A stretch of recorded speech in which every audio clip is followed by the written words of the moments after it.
3 ঘন্টা পথ পাড়ি দিয়ে আমরা চলে আসলাম বান্দরবনের মেঘলাতে। গাইস আমরা এখন নীলগিরির পথে। পড়ালেখা না করে এখানে চলে আসছো, তোমার পরে কে পড়বে? আমার পড়া আমার আত্মা।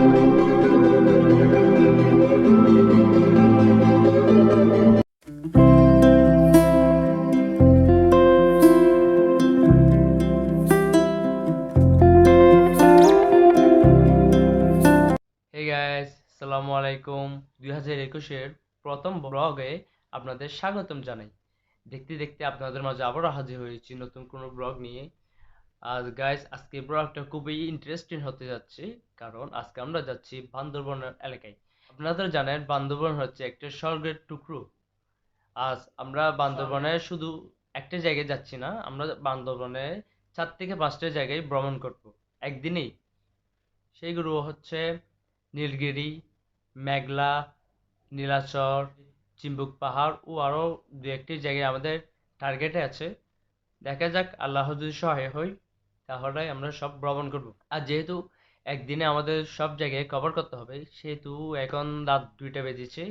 ঘুম থেকে উঠলাম খুব ভোর রাত 3টার দিকে, হয়তো আমাদের গাড়ি ছেড়ে দিবে, কারণ একদিনে সব কভার করতে হবে। সেহেতু খুব তাড়াতাড়ি আমাদের এখান থেকে বান্দরবনে পৌঁছাতে হবে। তো গাইস আর কথা না বাড়িয়ে রেডি হওয়া যাক আমাদের গন্তব্যের উদ্দেশ্যে। 1 hour later. গাইস আমরা রেডি হয়েছিলাম, এখন বাজে প্রায় 3টা, 3:30, আর আমাদের বাস এসে গিয়েছে। এখন আমাদের বাস ধরতে হবে। 2 hours later.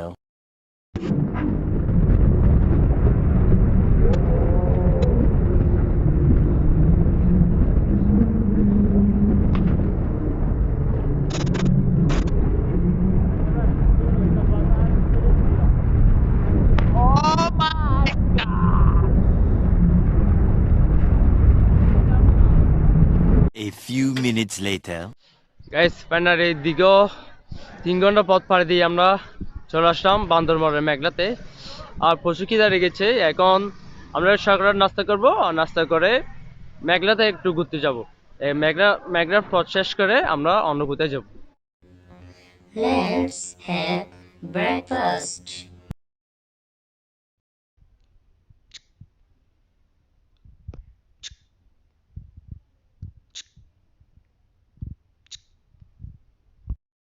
Twenty minutes later.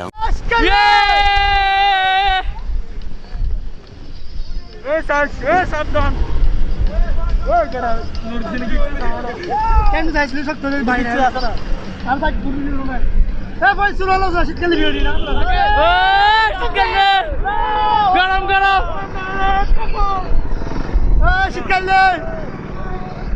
Guys আমরা এখন নীলগিরির পথে।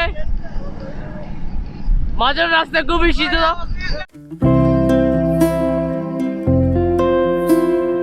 পাহাড়ের আঁকাবাঁকা পথে আমরা রওনা হলাম মেঘলা থেকে। মেঘলা থেকে সকালে নাস্তা করে চাঁদের গাড়ি ভাড়া করি। তবে জানিয়ে রাখি, আজকে এই ট্যুরটা আমি একা আসিনি, আমরা মোটামুটি 40 জন মতো এসেছি। সেক্ষেত্রে আমাদের চাঁদের গাড়ি লেগেছে 3টা।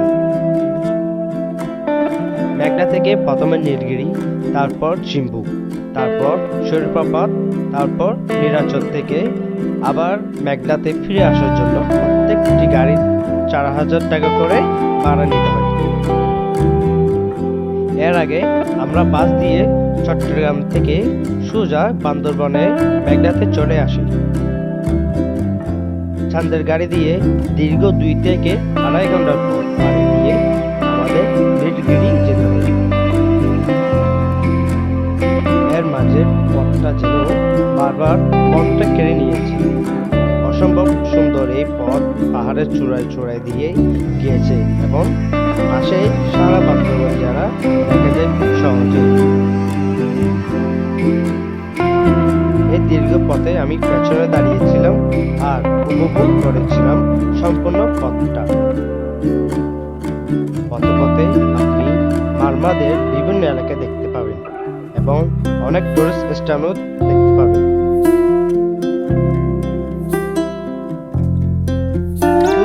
তখন আমার মাথায় একটা গান ঘুরেছিল, আর সেটি হলো এই পথ যদি শেষ না হয়। নীলগিরি পর্যটন কেন্দ্রে বাংলাদেশের বান্দরবান জেলায় এনপুরা অঞ্চল পাহাড়চূড়ায় অবস্থিত একটি জনপ্রিয় পর্যটন। এটি বাংলাদেশের সর্বোচ্চতে অবস্থিত একটি পর্যটন কেন্দ্র। নীলগিরিকে বলা হয় বাংলার দার্জিলিং। দিগন্ত জুড়ে সবুজ পাহাড় আর একের লুকোচুরি যে কাউকে এর রূপ দিয়ে বিমোহিত করে রাখবে।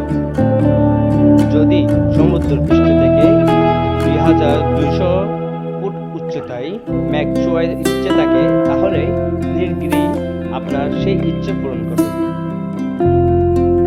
নীলগিরি পাহাড় চূড়াতেই রয়েছে সেনাবাহিনী পরিচালিত বাংলাদেশের সবচেয়ে সুন্দর পর্যটক কেন্দ্রগুলোর একটি নীলগিরি পর্যটক কেন্দ্র। বান্দরবান জেলায় সদর থেকে প্রায় 50 কিলোমিটার দূরে 2200 উঁচু পাহাড়ের নাম নীলগিরি।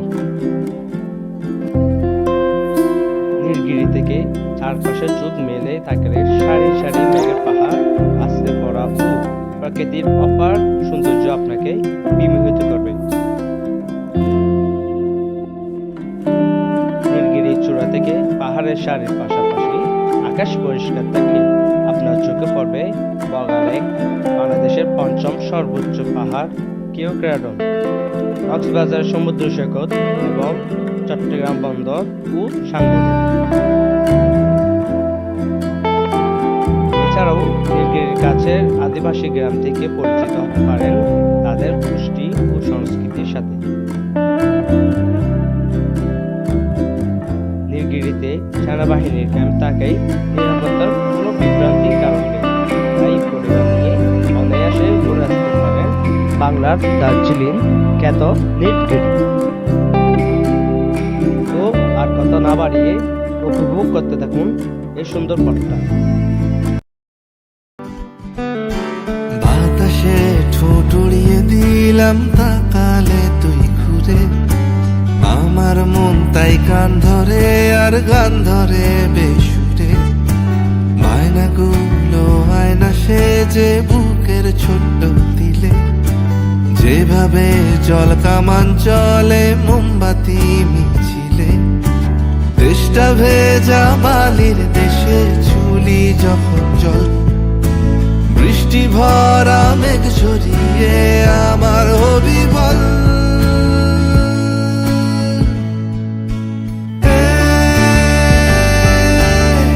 কোন ভোরে শিউলি ফোটায়, তোরে কড়া নেড়ে বলে যায়, হারিয়ে যাব চলে আয়, হারিয়ে যাব চলে আয়।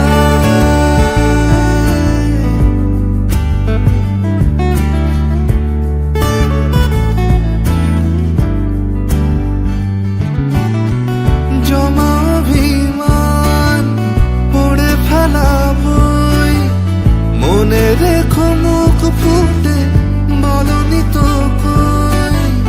হেঁটে চলে কেউ পথে অবরোধ, ভেজা জামা ভালোবাসে দুপুরের রোদ। 5 minutes later. গাইস ফাইনালি দীর্ঘ 3 ঘন্টা পথ পাড়ি দিয়ে এখন আমরা চলে আসলাম নীলগিরিতে। আমরা প্রথমে গিয়েছিলাম মেঘালয়, সেই মেঘলা থেকে নাস্তা করে ডাইরেক্ট চলে আসলাম নীলগিরিতে। কারণ নীলগিরি থেকে ফেরার পর আমরা চিম্বুকে যাব।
minutes later. গ্যাস মিট আমার বাগনে আলামিন। আলামিন কেমন আছো? ভালো আছি। কেমন লাগতেছে তোমার আজকে এখানে এসে? অনেক ভালো লাগতেছে। ও অনেক কান্না করেছিল আমাদের সঙ্গে আসার জন্য। পড়ালেখা না করে এখানে চলে আসছো, তো তোমার পরে কে পড়বে? আমার পড়া আমার আত্মা পড়বে। তোমার আত্ম পড়লে তুমি কি পাস করে ফেলবা? হ্যাঁ, আমি পাস করে ফেলবো। সামনে পরীক্ষা কিন্তু, দেখিও।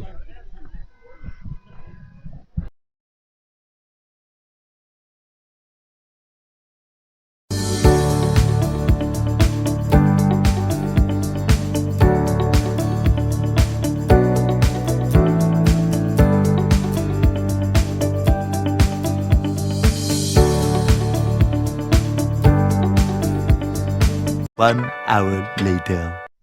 গাইস আমাদের নির্গিরি দেখা প্রায় শেষ। আর আমরা ভাই ব্রাদাররা মিলে প্রায় 40 জন মিলে আজকে এই ট্যুরে এসেছি। যেহেতু একদিনে 5টি জায়গায় আমাদের কভার করতে হবে, সেহেতু খুব কম সময় এক একটা জায়গায় আমাদেরকে ঘুরতে দেওয়া হয়েছে, তাই বেশিক্ষণ আমরা ঘুরতে পারিনি। নীলগিরিতে প্রায় 1 ঘন্টা সময় ছিল ঘোরার। আর এখান থেকে যেহেতু আজকে জুমার বার, এখান থেকে আমরা চিম্বুকে যাব, সেখানে জুমার নামাজ আদায় করে চিম্বুকে কতক্ষণ ঘুরবো। আর আমি আজকে ব্লগটা এখানে শেষ করছি। বেশ, যারা আমার চ্যানেলটা সাবস্ক্রাইব করে নেই, অবশ্যই চ্যানেলটা সাবস্ক্রাইব করে পাশে থাকবেন। আর ভিডিওটি ভালো লাগলে লাইক, কমেন্ট অ্যান্ড শেয়ার করবেন। ধন্যবাদ। আসসালামু আলাইকুম।